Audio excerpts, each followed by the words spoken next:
Tonight, on episode 150 of the Sauce Podcast, who to tip and how much?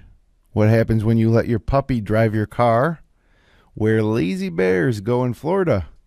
Our weekly recommendations, tweet of the week. Today I learned with Polly always, and much, much more. All straight ahead. Episode 150 of the Sauce Pod is next.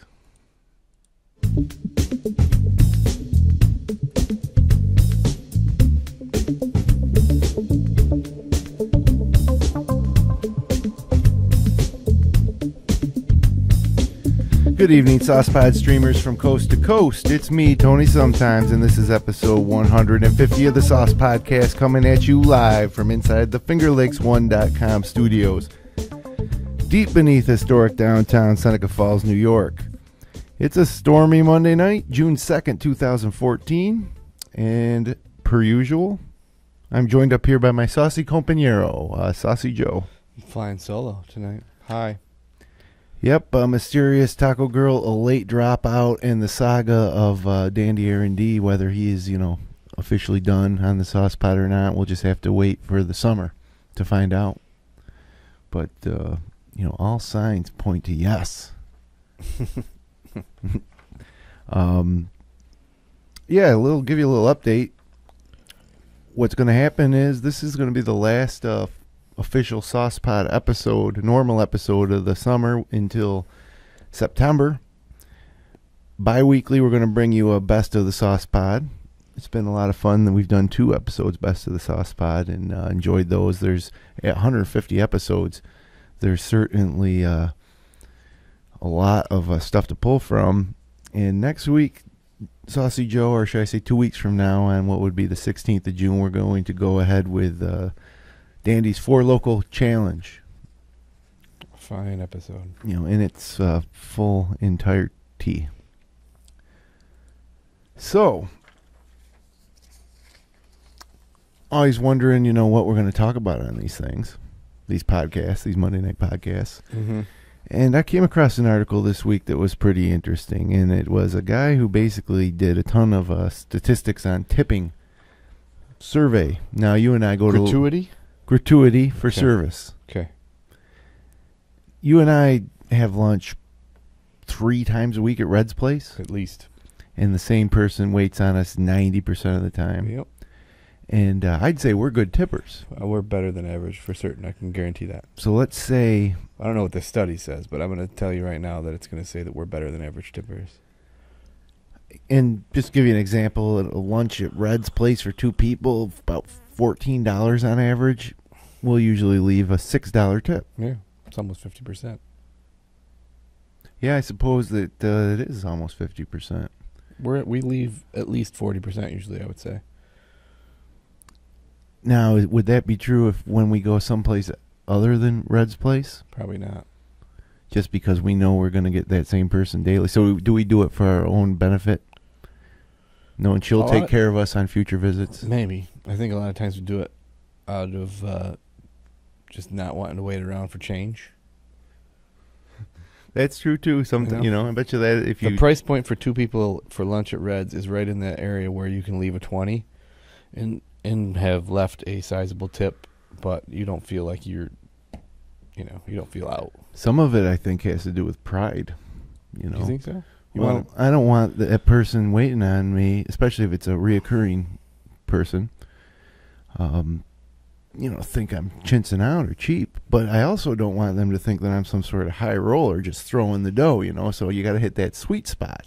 Is that the 40% sweet spot? Because that's about where we lie. Yeah, I think 40% is a sweet spot. Every now and then you hear stories about those guys like... usually a famous actor or someone goes in and leaves $100 tip on like a $40 meal. Yeah. I don't want to be that guy. No? You don't want to be that guy? It would be nice to be that guy that it wouldn't matter. It's nice if you could do it once in a while just because it's a nice thing to do and make someone's day, Maybe that person's having a terrible day and you don't know it, but you leave them $100 and then it's like changes their whole deal. They weren't going to be able to pay their rent. That is a good point. Or they now can pay the rent, but instead they buy more heroin. Right. and end up a bloated corpse the next day. They spend your tip on heroin. Yeah. I went to a restaurant with my wife on Saturday night, a local restaurant. We sat at the bar. I think we spent $75 on dinner for the two of us, and I just left 100 because why not? So that's a 33% tip. Right, higher than normal. 15% is, I guess, what you. Right. So it's twice as high as a normal. Well, we could here take a look at some stats. So obviously top of this list here, I got this chart of tipping statistics. The whole report and articles on waitbutwhy.com. Waitbutwhy.com. Sounds like my son. And up at the top is a waiter. 99.5% of customers tip the waiter. 99.5? Yep, there's a 0.05% that doesn't. Oh, who are those people? Right. According to this study, they're probably teenagers. Really? Yeah. That's rude. Well, they might not be aware of the... I don't know. I don't know. Carry on. So low tippers give less than 17%. Average tippers give 17 to 20%, and high tippers give more than 20%. So there's no chance that we fall anywhere below the high tipper mark. Right. In any situation that we've been to lunch in the past 10 years. Right. As a matter of fact, if I get bad service somewhere, not at a place that I go a lot and normally get good service, but if I go to a place and get bad service, I'm still leaving probably 15%. Yeah. It says here that a waitress's our waiter's salary is 85% tips. So if you don't tip, it's like going to work and not getting paid. So it says here, too, some other notes. Even if service sucks, never go below 15%. If there's an 18% automatic gratuity added, and you normally would have tipped higher, add in the extra. If you have a coupon, tip on the pre-coupon price. Okay. Okay, now, here's another situation that we've both been on the receiving end of, and that's a restaurant delivery, like a pizza order out. Sure. Now, let's say that, it's a $25 order. What do you tip in the delivery guy? Probably $5. Yeah, $5. I tip considerably less to delivery people. I do too. Considerably. I mean, their work is a lot less than a waiter or waitress. Although $5 on a $25 tip, that's 20%. It's higher than, it'll make you a high tipper in a restaurant. But it's less than I would tip at a restaurant on a $25 meal. I would definitely tip more than $5. Yeah, and I also think that with a delivery person, also maybe a reoccurring person in your life. Sure. If you order from the same place, that's more of a defensive mechanism. I just, for some reason, feel like if I take care of the delivery driver, that they will get my food expediently and maybe be more careful with it. Maybe that's just probably not true. Probably not. But if I was a bad tipper, I think they'd remember that and maybe give me a better, poorer service. So? You think maybe they're at the shop fighting over deliveries to your place? Like, oh, let me go. Well, Mr. Sometimes always tips well. Well, if it's a good team there that really is into pizza delivery, then they probably do think that way. But most of these guys probably... Nobody's really into pizza delivery around here. Let's face it. Well, There's no passionate pizza deliverers. Now, it says here, restaurant delivery, 95% customers tip, and low tippers give an average of less than $2, which I don't know how they can go by money here because the order size would change. Average tippers give 2 or 3, and high tippers give $4 or 20%. So, it says here, add a little extra in bad weather, which I do. Sure. Make them come out in the snowstorm. Yeah. Now, how about this one? Because this is a situation that I never tip in that apparently some people do, and that's restaurant takeout. Oh, I would never tip in takeout. I'm not tipping takeout. Yeah, no, I never have. Are they giving it directly to the chef? In that case, I would. If the guy at the bar's taking it, they can stuff it. Yeah, I mean, I'm really, not giving him a tip for nothing. Just taking your payment. It says here 35% of customers tip. on takeout. That's crazy. Average tippers give $0 to $1. So what's that supposed to mean? $0. Like you know, your bill comes at $29.40, and you let them keep the 30. Like in case of bad weather, wear a raincoat. That's the tip they give. In that case. Yeah, pretty much. High tippers give 10 to 20%, and it's fine not to tip. It says not necessary, but if you order for 10 people and it's all carefully packaged, that took time. Give a tip. Which I could To see. who? I would want to know that the person who boxed it up and did all the work is getting the tip. No way of knowing that. Right, and then I don't want to give the money. Yeah, I don't think I would even in that case. It just doesn't seem like you're being serviced in a way that would merit a tip. There aren't many cases where I'll give someone money not knowing what they're going to do with it. I like to know. Like a birthday for a young associate, I'll give them money not knowing what they're going to do with it. They can spend it on penny whistles and moon pies. Sure. That's fine. But a person on the street asks me for money, I don't know what they're going to do with it. Yeah. Sometimes I don't know. In my younger years, I'd give them money. Now I don't. Nonetheless, what's to stop you from asking that same person for money? You're just both on the street. Yeah. There's no need for exchange of currency. No. Okay, here's another situation that we've all been involved in: bartenders. Okay, this is a hot button issue. It sure is. With people that we dine with. This is a hot button issue. We hear this conversation a lot. Right. Who tips? Who doesn't tip? Mm-hmm. Let's go. I'm ready. I generally think I tip higher if I'm at a bar drinking than I would in a restaurant. I think as a whole, mainly because usually when I'm in that state, I might buy a round or two, Yep. and the bill gets up there. And also, I tend to tip at a bar bigger early Yep. and late. So early in the night, just to say, hey, I'm here. Mm-hmm. Take care of me and my friends. I am. And then sometimes when I leave, if I felt like, geez, I was a real asshole tonight because I'm, so drunk, Yeah. I might give them a tip before I leave. And then all the in-betweens might just be the balance of the change of the bill or whatever. Yeah. I try to. I don't drink very expensive drinks, or sometimes I do, but I try to give $1 every time I get a drink. I give $1. Sometimes, and that's just a single drink. Yeah. You're flying If solo. I'm just buying from me. Right. Just lone wolf. I buy a drink, I like to give $1. And then what happens is that I get drunk, as I do. And I'll say to myself, at the end of the night, I'll give them like $10 before I go. And then sometimes I forget, and then I feel like an asshole. But I always intend to do it. Because on average, I'm a above average tipper. According to these statistics, now for a bartender, this survey from waitbutwhy.com says that 98% of bartenders get tipped. Stands to reason. Our customers tip bartenders.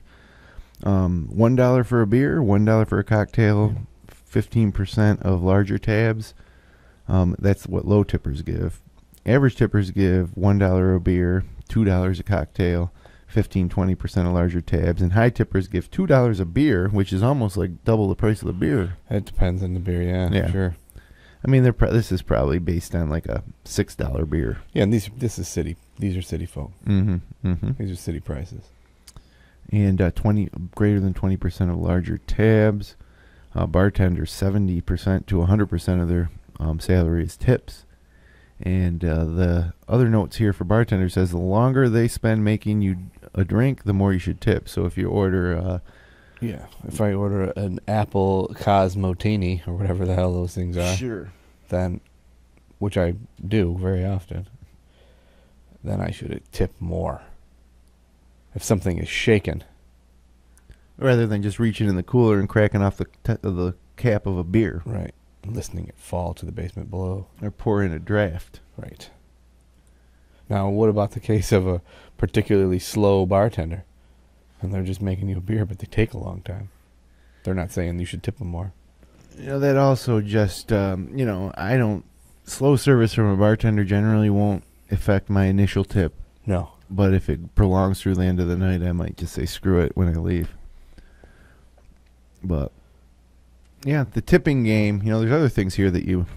I'm glad. It seems that I tend to be generous. I'm glad. Yeah, I wouldn't want to be anything but. I would feel bad.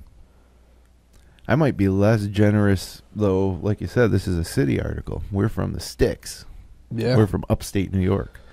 If I was down in New York City and, just bought a round of drinks and it cost me, $90. Yep.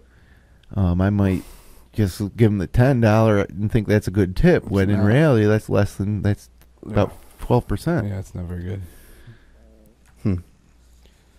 That's why we don't belong in the city.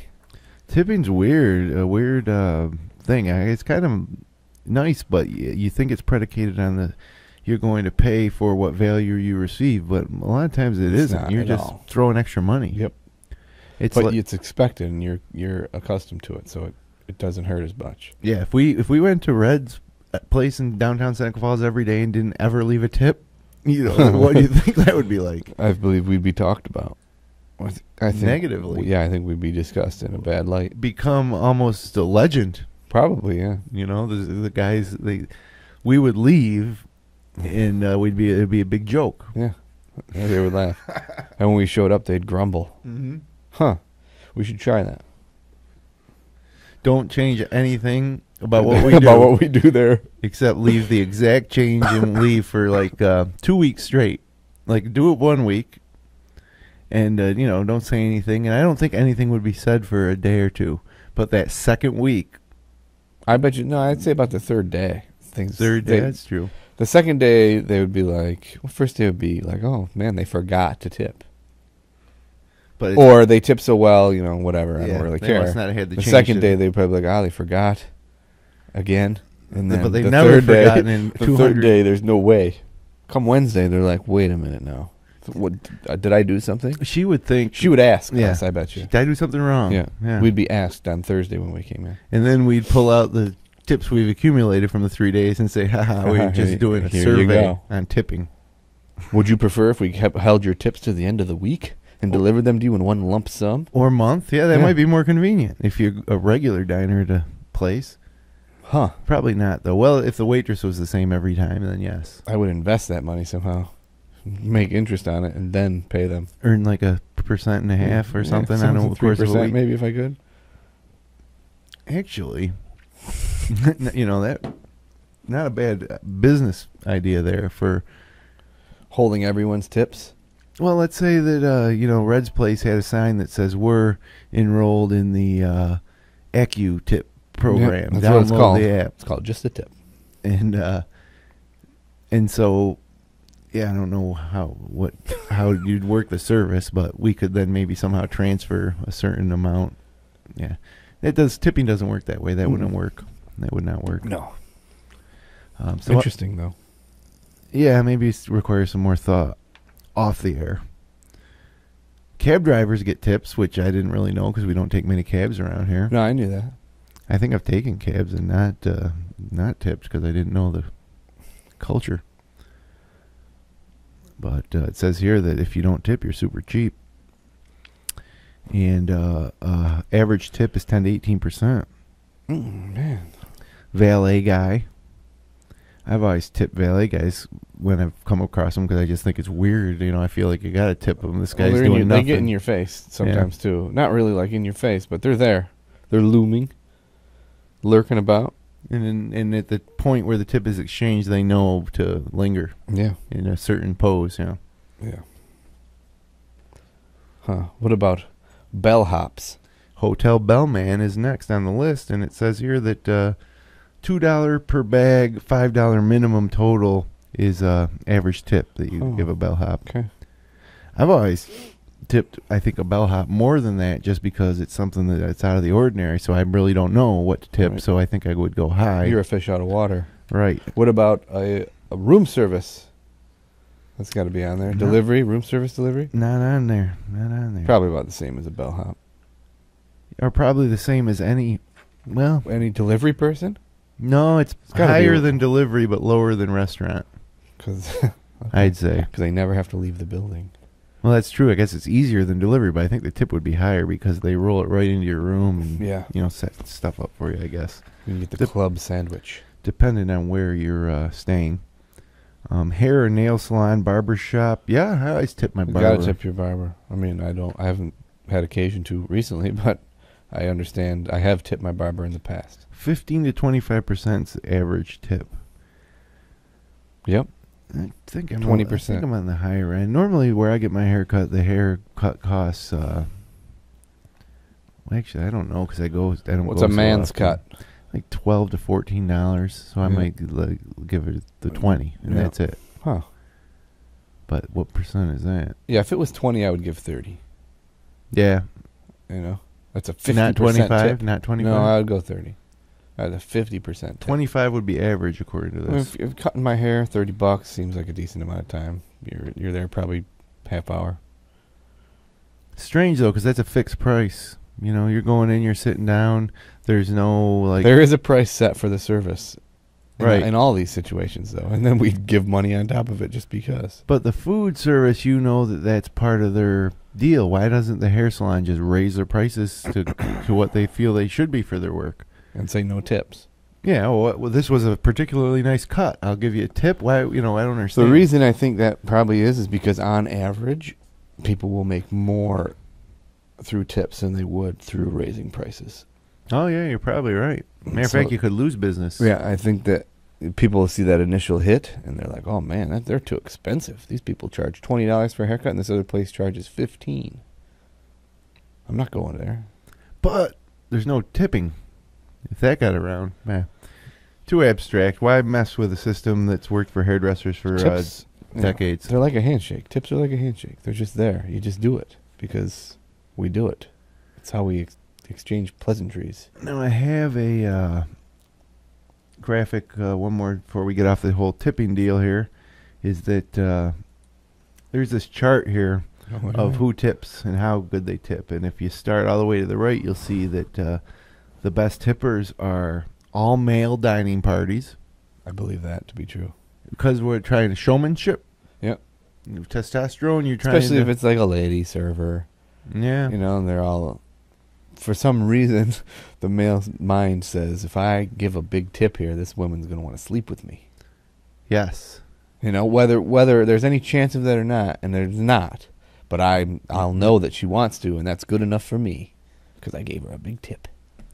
And she'll know that she, got some extra money at you without having to do anything really extra. Well, then you got gay men, which I think is kind of strange. Why would gay men...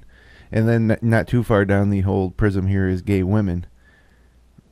Why do the gays tip so well, above average? What is it? I think that's kind of biased there. Where are straight men and women on that chart? Middle-aged adults are above average. Men are above average. But Women. that says all male dining parties. They could be all gay male dining parties. They don't mention that. That is true. I don't understand why they haven't broken out straight as well. They have gay men and just men to assume that being gay is out of the ordinary. Yeah.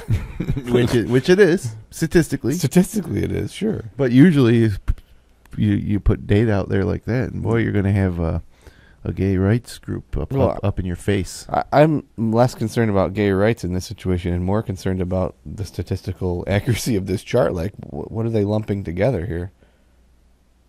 Yeah, this is just all these elderly? statistics are like a survey of 1,000 people. Like, are there elderly men, elderly women, elderly homosexual men, elderly heterosexual men? What?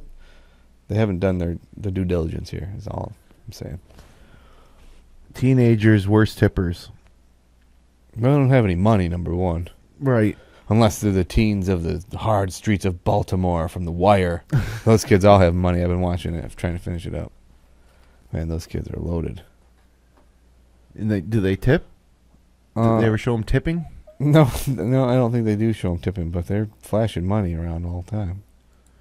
What about in like the Christians? Christians bad tippers, probably as a whole. That's what it says there. Oh, yeah. Yeah, look Below at that. average. Jews better tippers than Christians, according to this. Oh, well, there goes that. Families with small children, mainly because they're just embarrassed at the things their small child they're did. trying to make up for things and get out of there. I hear that. And for some reason, smokers. This is the weirdest chart ever. It is pretty strange. There's other charts at waitbutwhy.com Wait, associated but why? with Oh, I get it tipping. now. This is a waitering site. They're saying wait. They're as in wait tables. it isn't though.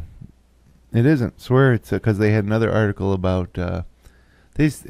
They're answering just questions about things. I think. Oh, like wait, but Yeah. why? I thought it was like why you should be a waiter. Wait, but why wait? That would make more sense actually than what they got, here for us now. But I thought it was a weird chart.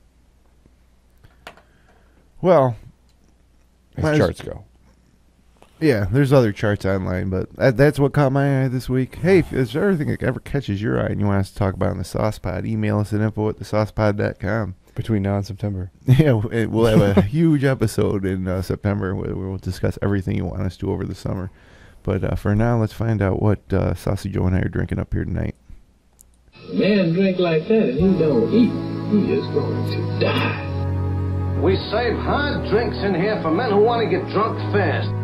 Fat babe, slide a piece of the porter. Inside, run the job. Look at here. See this? This indicates what I'm drinking. I'm drinking some tea out of my Hobo Codes mug. Tea bag. You know what I did? I was at the market this weekend getting some sundry goods for my house. A local market? Yep. Like Tops a grocery Friendly Market. store? Tops Friendly Market. Tops. Yep. Been there I many was times. wandering down the tea aisle, as I do, as I've been known to do. And I said, you know what? I'm sick of this not having tea at work nonsense. So I like to drink coffee in the morning, and then after lunch, switch over to tea. Soothes me. Yeah, I can see that. So, got a couple boxes of tea. bought a huge box of tea. It's down there in the drawer. Are you like a huge box just straight up Lipton? Yeah, it's Tops brand. Oh, so it's not like It's black tea. It's just Earl tea or anything. No, it's just regular black tea. So you can probably get like 150 bags. That's about what it is, I think. Now, will anyone else down there drink the tea? I told the people down there that they could have some. Tom may have poo-pooed it. He's not a tea drinker. I don't think he's not a tea drinker. But Jan, she's a tea drinker. Yeah, I could see that as a tea drinker. Definitely. I was a big tea drinker, not so much anymore. I don't know why. No, tea's great. Yeah, it's easy to make a nice. I like hot beverages, I do too.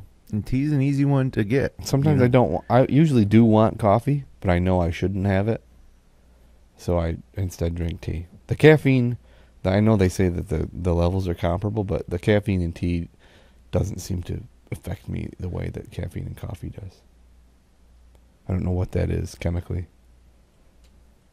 Well, I'm drinking a medium coffee with cream and 1 sugar from the Dunk.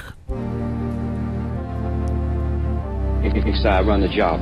Look at here. A man drink like that and he don't eat, he is going to die. Well, I read a real interesting article. I didn't cite it. I don't know where it was about, but it was about the different. What was the name? It was a theory name. The theory that we assume there's life out there in outer space, Okay. in the universe, just because it's so big. Mm-hmm. But this theory states that, geez, if it is so big, then we would have known by now. There would have been someone out there that has developed maybe a billion years beyond us. Mm-hmm. And so, and these advanced creatures are not going to fly low-level aircraft, down to check us out, like No. these UFOs that people see. No. That's just not what they're going to do. They could probably have the technology to peer into our lives from afar. All right. So it just doesn't make any sense. But it's a good article. There's like 14 different scenarios that could be possible with extraterrestrial life. Yeah.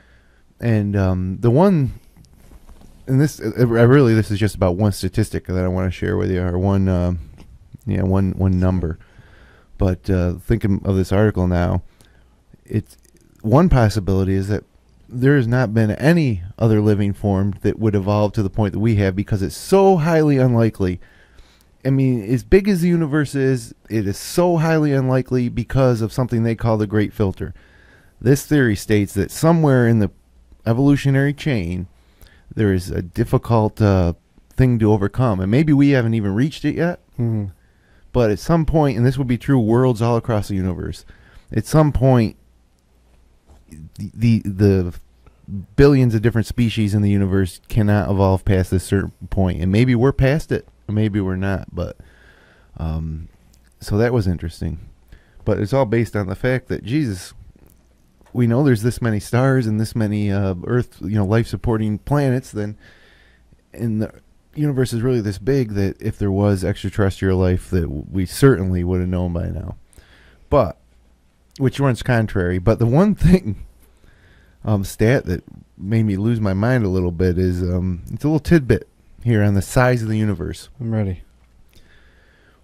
The universe is believed to be, as big as, for instance, our Milky Way galaxy.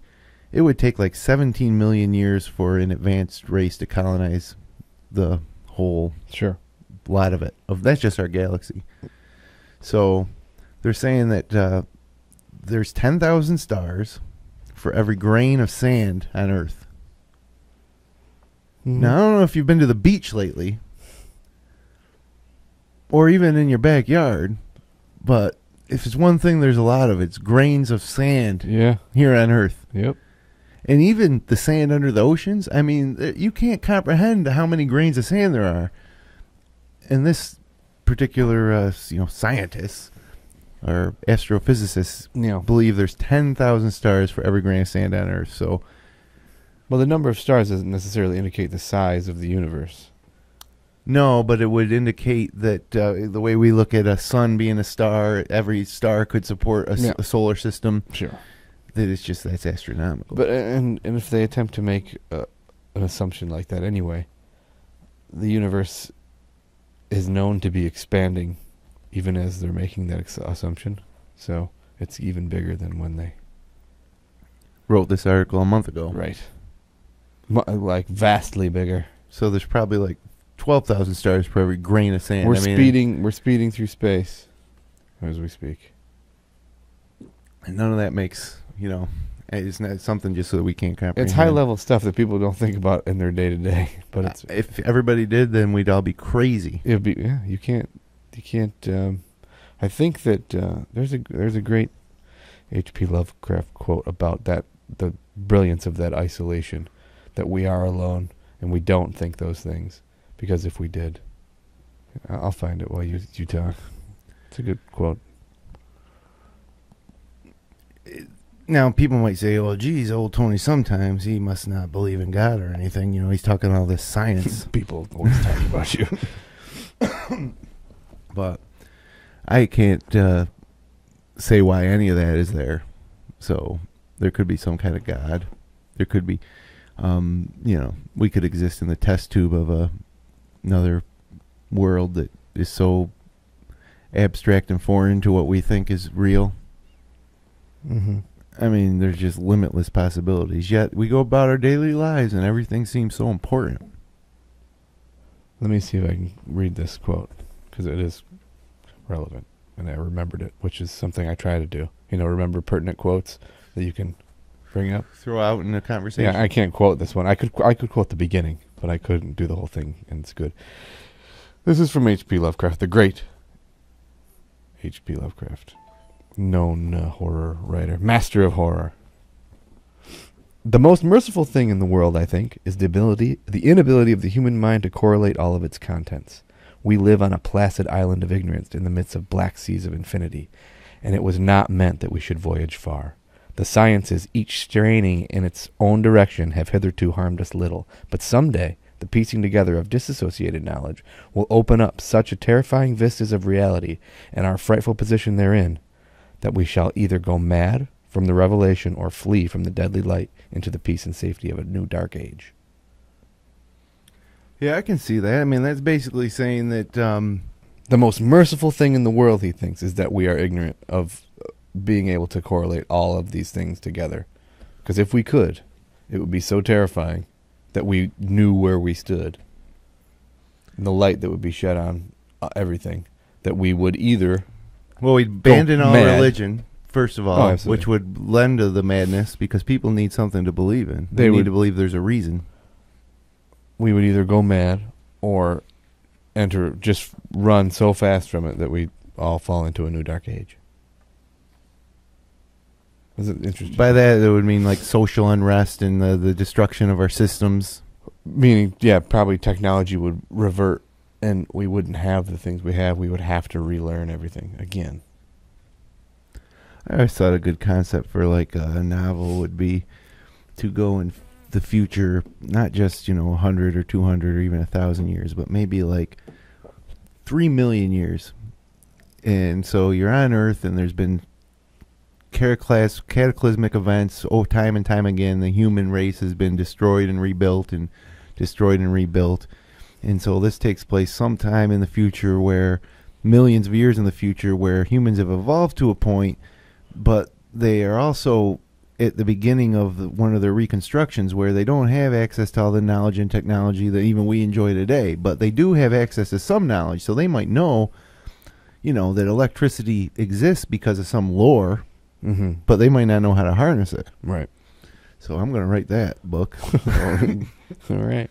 I'm going to call it Game of Drones, That's a good one. which Game of Thrones this week, if you hadn't seen it, was highly upsetting. Highly upsetting. I'm going to watch it when I go home. Oh, man. I know what happened. Not even in just the final scene with the big fight between the Red Viper Does and that the happen Mountain. at the end, right at the end of the It episode? does. They save it to the very end. And, of course, they Right. cut it off right after it's over. Right. But other things leading up to it, everything was upsetting. Now, there are two more very important plot points that they have to hit on before the season ends. One would be up at the wall. Well, that is a little bit, but I think that I hope that they're gonna. I don't want to spoil anything. There's key characters that aren't in the show at all that were in the books. Like they should have been part of the plot line right now. Well, no, they don't. They were key, but they weren't really that key because they don't need to be part of this plot line. There's nothing missing from the show right now that needs to be there. They're about to bring in some other things, and that's what I'm saying. If they don't hit on these two things, then I'll have I'll raise a stink about it. But they have. You'll to. get online and I voice will. your displeasure. I will. I'll get in some chat rooms. Oh, I love it. And I was so excited for last night's episode, and it was a great episode, but it was just like when it was over, it was like you felt like it just got... I've been talking up that stripped. fight for a long time because I knew it was coming. And you knew the outcome. I do know the outcome. Assuming that it's the same that's in the book, they wouldn't vary that far. Yeah, no, that's a huge piece. They wouldn't change that. But they have changed quite a bit of things. That it all leads to the same end, but the way they get there is sometimes different. Yes. But I guess when you take a 1,000-page novel and turn it into an hour-long show, you got to cut some. There's stuff more out. violence to come. I'll say that, and there's a little bit more magic to come too.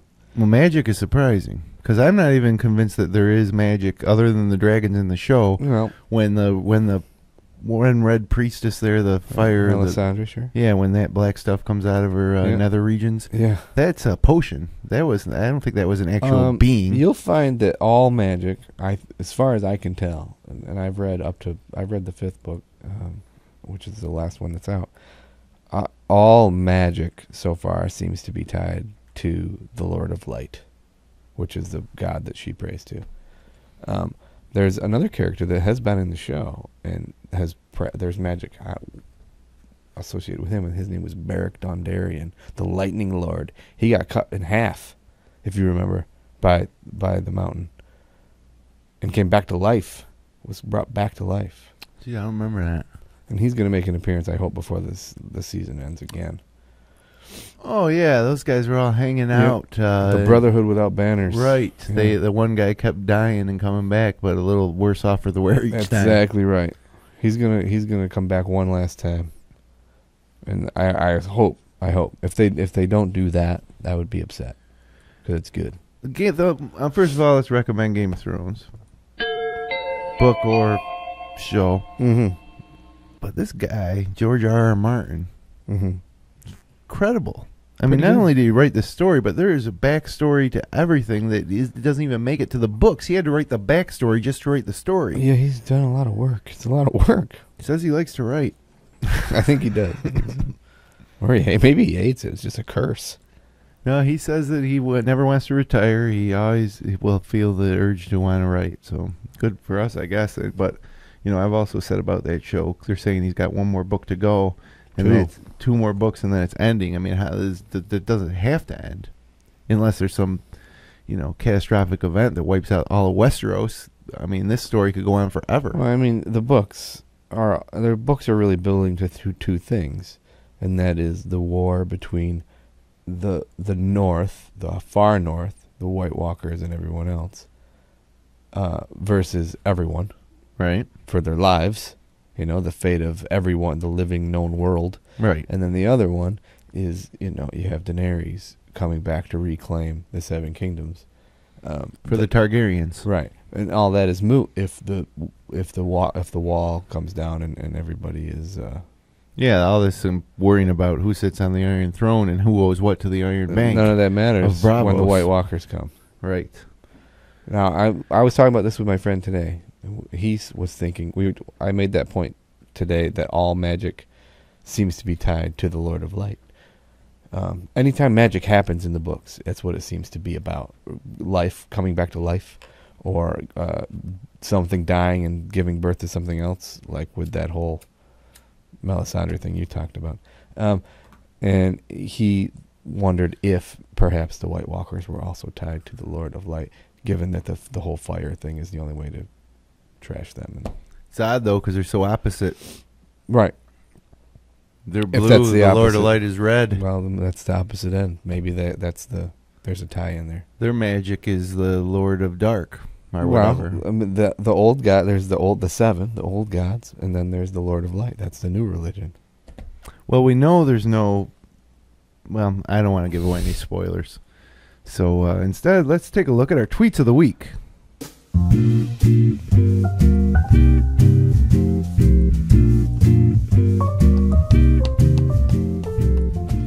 This week's tweet of the week comes from @Sam Gritner, who tweets, "The inventor of the calculator is one of the few people in life that actually made something that counts." Gosh. It really doesn't count, though. It adds and subtracts and divides. It doesn't count. A stopwatch It counts. does if you do 1 + 1 = +1, and then it equals Just again, then keep pressing equals, doing it. then it counts. Yeah, an abacus, that's really inaccurate. Maybe I should have researched deeper before declaring that. The tweet of the week, I got these other tweets from Johnny Sun, who tweets, "I feel like $100. My soul erupts with the strength of 100 wild male deers."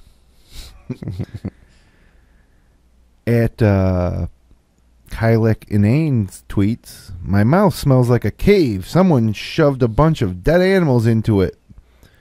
Or into, because that's what it is. Yeah. And here's one from @BadBanana, who tweets, "Had an extra 4 seconds today, so I learned how to play the bongos."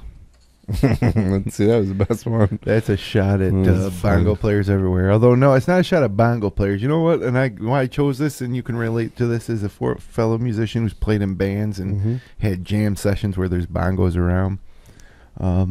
Band might be practicing, and there's some friends there watching, and they're like, "Hey," somebody in the band says, "Hey, why don't you jump on the bongos?" And they're like, "Sure, anybody can play the bongos." Yeah. The next thing you know, it's all you hear is this terrible bongoing. Yeah. And then maybe you'll break it down, and somebody in the band will nod them like they're supposed to do some sort of amazing bongo solo. And they just hurt their hands. They just hit the 2 drums over and over. Yeah. Bongo playing is not something you can learn in 4 seconds. It's something you can pick up and do immediately. I found the same to be true of harmonica players. Anybody with a harmonica player wants to jump into a jam, but it all sounds the same. You can do one blues jam with a harmonica player, and then, unless you're a blues traveler, or something. So, those are our tweets of the week, and now I think it's time to jump to the next segment, which is Today I Learned with Polly Always. But before we do, I saw Polly Always in person. Really? Live? At my house. Nice. On Sunday. Well, man, I'd like to see Polly Always. And he was there for just a moment. I'm telling you, total time, elapsed time, 20 seconds. How can that be? I'll have to tell you off the air. But goodness. And for the rest of the visitors viewers will have to just wonder. But anyways, he's going to teach us something right now.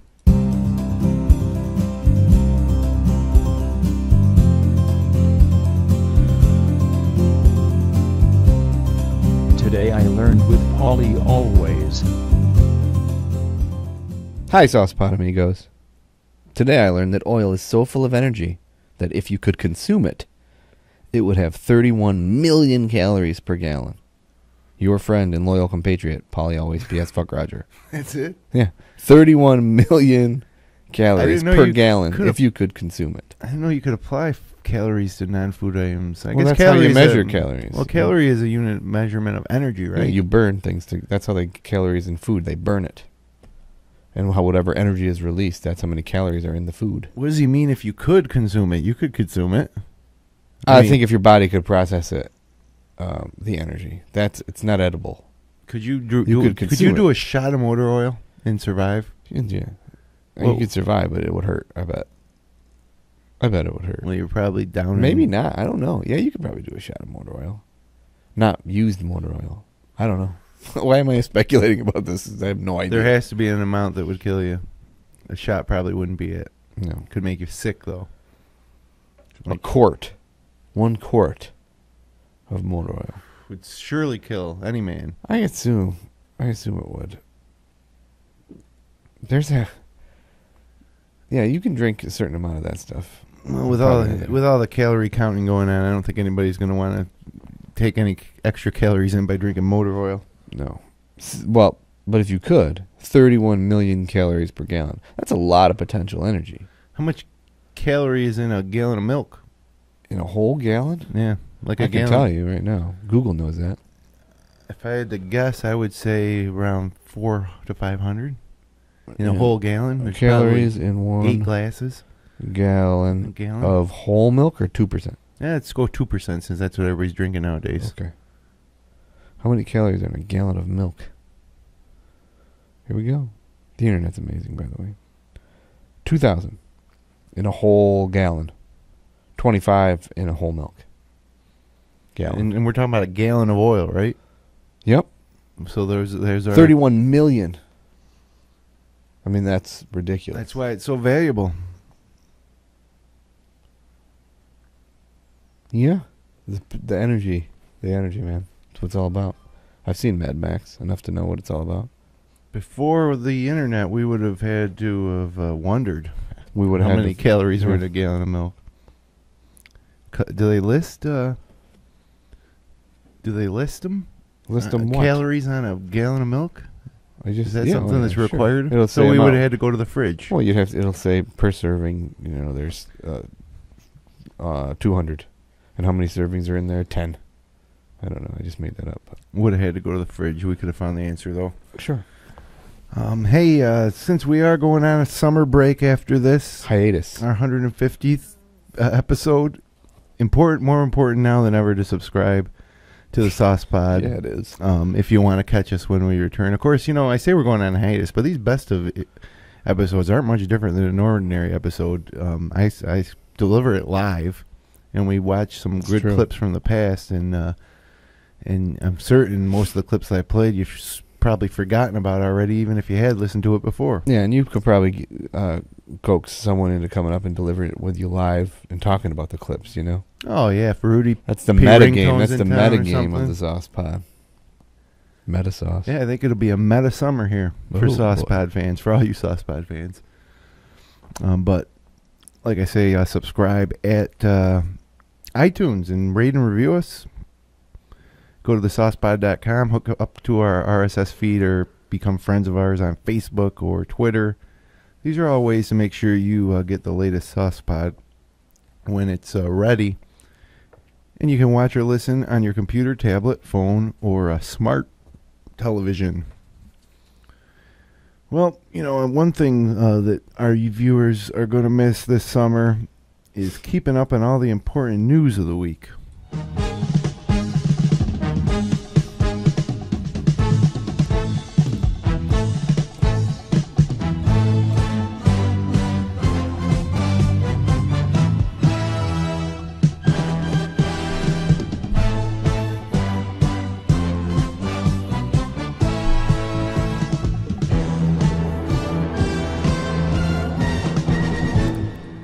Dateline, Canton, Massachusetts. Puppy drives car into Massachusetts pond. Dang.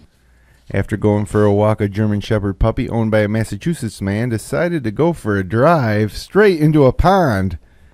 John Costello tells WFXT that his 12-week-old puppy, Rosie, was so excited Sunday after going for a walk that she jumped in his running car, hit the gear stick, and shifted into drive before falling onto the gas pedal, sending the car careening into the water. A couple of passersby saw the commotion and helped Costello rescue Rosie. Nobody was injured, but Costello says the Dodge Neon is a total loss. He's driving a Dodge Neon still. It's awesome. The 911 call surprised even police. Officer Robert Quirk says he has never heard of a dog driving into a pond. Well, that makes two of us, Officer Quirk. Officer Captain Robert Quirk. Captain Quirk, they call him. They gotta call him. Well, hopefully he'll be promoted to a captain one day. Captain Quirk. Now this next story is one of my favorites because a photo comes with it, and it's probably one of the greatest photos I've ever seen. I'm ready. Dateline, Daytona Beach, Florida. Bear spotted in backyard hammock. Dang. A black bear that had wandered through a Florida neighborhood causing a ruckus capped things off by climbing into a resident's backyard hammock. The furry visitors spent about 20 minutes on Thursday evening hanging out in the Daytona Beach hammock. Soon after the bear headed into the woods, homeowner Vincent James took down the hammock. Neighbor Rafael Torres snapped photos of the bear from about 60 feet away after noticing something had rummaged through his garbage. Why do you take down the hammock? This hammock's attracting bears. Why do you take it down? Check out this photo. It's of the bear in the hammock. He's using the hammock exactly like you would expect someone to use a hammock. What is this, a Gary Larson cartoon? Is this The Far Side? He stayed there for 20 minutes. My goodness, that bear just hanging in that hammock. That is a great picture. And you know it's not a fake because the eyes are glowing. No, you would expect a bear to climb in the hammock front ways and get stuck somehow like an awkward animal in a hammock. But that bear is totally relaxed and using the hammock like he knows what it's for. A Labatt's commercial should be made of this. Yeah. That bear knows what a hammock is and it knows how to use it. Or it just discovered it. It climbed in and maybe just amazing. Yeah. He stayed for 20 minutes. I didn't know that bears were even in Florida. Shows how much I know about bears. I was surprised that this story was out of Daytona Beach, Florida. Dateline, Milton, Washington. Elderly couple scare off would-be robber. Dang. A Washington State couple in their 80s say they managed to spook a would-be robber who burst into their home shortly after they returned from a Tacoma casino where they won $500. Oh, man, 500. KOMO-TV reports Jim and Betty Lila of Milton wonder whether they were followed home. They say a man in his 20s barged into their home the night of Friday, May 23rd with his hand in his pocket. He demanded their money and threatened to shoot. Jim Lila says he told the intruder he was 85 years old. So if you want to shoot, go ahead and shoot. That's awesome. When the intruder left them alone in the living room to search the bedroom, the couple ran outside and Jim Lila decided to push the alarm button on his car key. That sent the robber racing out the house and into a waiting car without the couple's cash. Quick thinking seniors. Yeah. Bad tippers, but great at home invasion repelling. Yeah. Dateline, Port Orchard, Washington. A thief friends victim next day on Facebook. Dang. Authorities say that a 28-year-old man suspected of robbing a woman at a Washington ferry terminal friended her on Facebook the next day. The Kitsap Sun reports Saturday that Riley Allen Mullins was charged Friday in Kitsap District Court with second-degree robbery. Authorities say a woman was sitting at the Bremerton Ferry Terminal on Tuesday using her headphones when she was struck on the head from behind. After being struck, a man grabbed her iPod and purse and ran. She didn't recognize the man but noticed a tattoo of a triangle on his neck. The next day, the woman received a Facebook friend notification and recognized the sender as the man who robbed her. Investigators confirmed the Facebook account belonged to Mullins, and they noted a profile picture of Mullins showing the triangle neck tattoo. Busted. It's really stupid. Yeah, I mean, it's the dumbest thing ever. I think the guy wanted to, friend her so he could see, her complain about getting robbed. Right. But what he failed to do is understand that would give him away. Social media. And that's all the news. Baby, you got a stupid. For the summer, I doubt many things will happen over the next 3 months. Probably not. So, this brings us to almost the end of the episode, the part of the show where we all recommend something to our listeners. Oh, yeah. Now, you're not going to learn a lot tonight because it's just me and Saucy Joe, so only 2 recommendations, but here we go.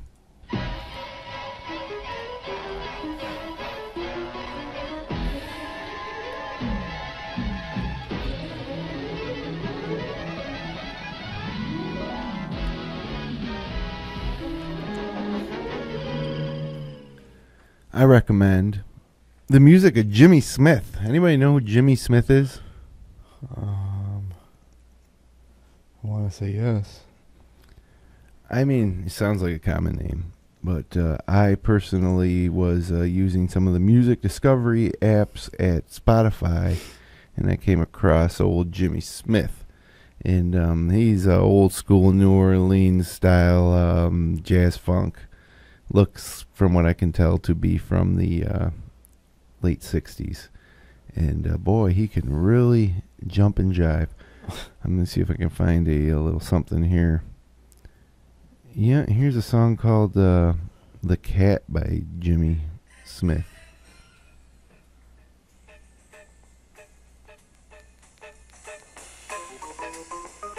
The keys player or the guitar player? I don't know. Or the drummer? Because I've only listened to the song. I think he's a keyboard player because keys are dominant. That sounds like a nice Rhodes. Good old Jimmy Smith. Yeah. That kind of stuff. Get your groove on. But maybe we could find one more. Oh, here's another one.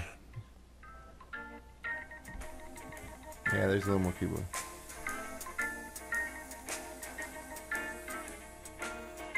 You're like, Tony, I don't like to listen to that. Whatever they think that is. But have a listen when you're doing your thing this summer, and listen to it all the way through. Those are just clips, but Take they it from really. someone who makes a lot of music recommendations on this show.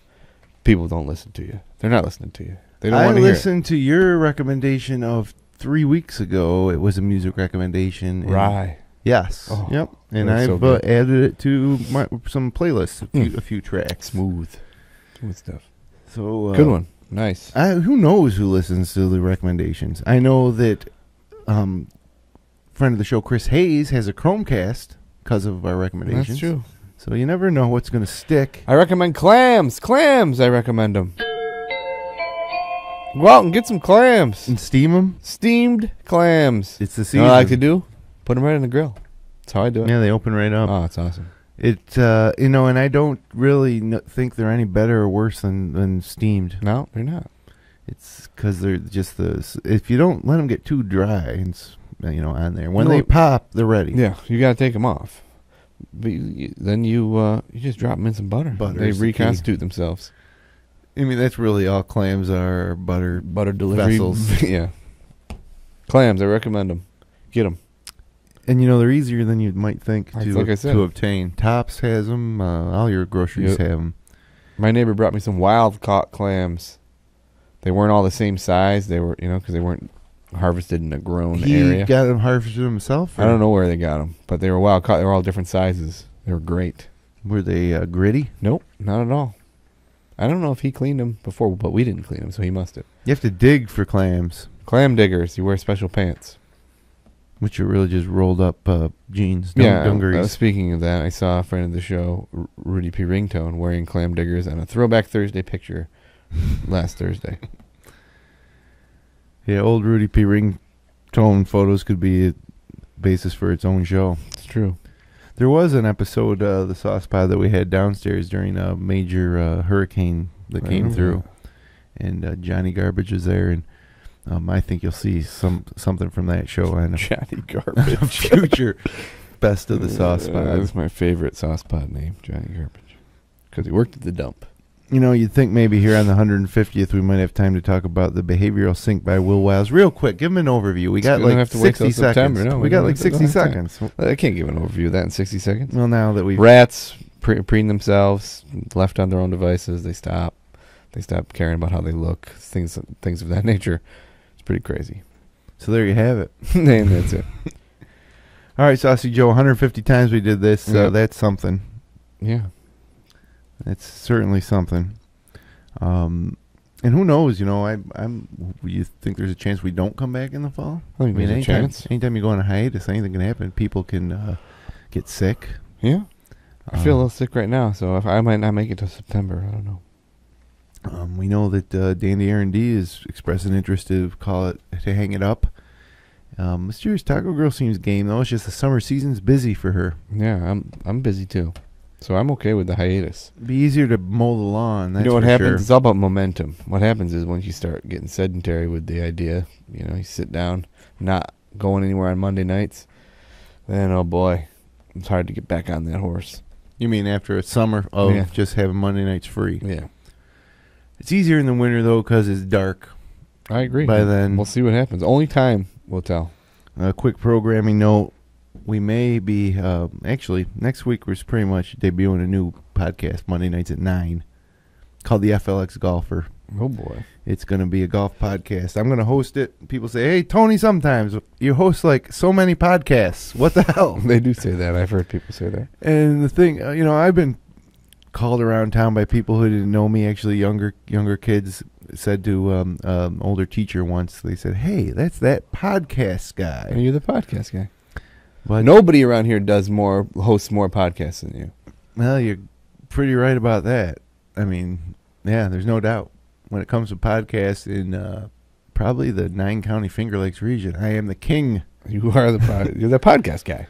But I should point out that I don't just willy-nilly throw podcasts together. This podcast was one of the first. This was an experiment. It was a flagship experiment. Yeah. And it's fun. It's the kind of therapeutic, and I think that everybody that listens to it regularly, it might have the same type of effect. I host a Syracuse basketball podcast and a high school basketball podcast. I like basketball. And one thing that I like as much as basketball in the winter, it's golf in the summer. So thus the golf podcast. But that's going to be it for me hosting podcasts. Those are all my interests. I for one, am excited. For the golf podcast? Yeah. I, for one, am excited. Well, I'll be joined in studio by my co-host, the Big Easy, Bob LaPrade. So that'll be something to look forward to. That'll be next Wednesday night. Best of the Sauce Pod coming our next Monday night. Best of the Sauce Pod coming at you 2 weeks from tonight at 8 o'clock. So for... that'll about do it for the Sauce Pod for a few months for live Sauce Pod episodes. And I want to thank you for joining us. We had tons of time to talk about the behavioral sink. We did, but I just rambled. This was episode 150. Back in 2 weeks with another live episode of Best of the Sauce Pod, and then back in full force in September. Have a great summer.